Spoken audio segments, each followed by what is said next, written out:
Hi, it's Patrick Hutzel from intensivecareathome.com.au, where we provide tailor-made solutions for long-term ventilated adults and children with tracheostomies by improving their quality of life, and where we also provide tailor-made solutions to hospitals and intensive care units to save money and resources whilst providing quality care.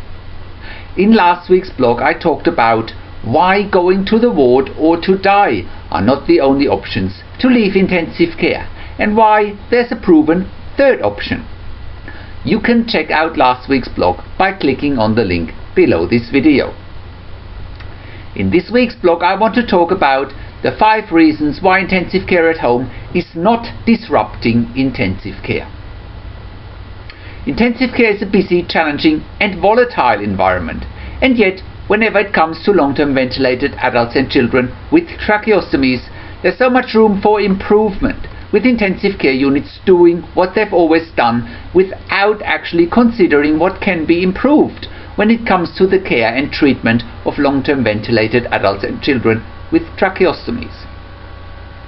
Some people within the intensive care world might actually think that intensive care at home is challenging the status quo in intensive care when it comes to the care and treatment for long-term ventilated adults and children with tracheostomies. They may even feel a bit challenged or even threatened by a new concept that they haven't heard of before. We at Intensive Care at Home are firm believers that we don't disrupt intensive care when it comes to the care and treatment for long-term ventilated adults and children with tracheostomies. If anything, we only do what has been successfully done in many European countries for more than 15 years.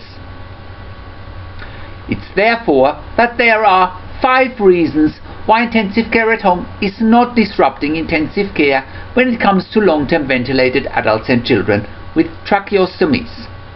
Number 1. It's well overdue that Australian intensive care units look outside of their myopic view and look at what models of care have successfully been implemented in other first world countries. And those models of care provide win-win situations for all stakeholders. Number 2. Intensive care at home can help ICUs, health services, departments of health and private health funds to improve their resource management, whether it'll be financial, staff, beds and equipment. Number 3. Intensive care at home works as a real extension of intensive care units into the community. It's well overdue that intensive care units change their outdated paradigms from patients only leave intensive care to go to the ward or they die to long-term ventilated patients with tracheostomies can actually go home and improve their and their family's quality of life in a home care environment. Number 4. Intensive care units need to be more responsible when it comes to the care and treatment of DRGs AO6A and AO6B, which are both DRGs for long-term ventilation in intensive care.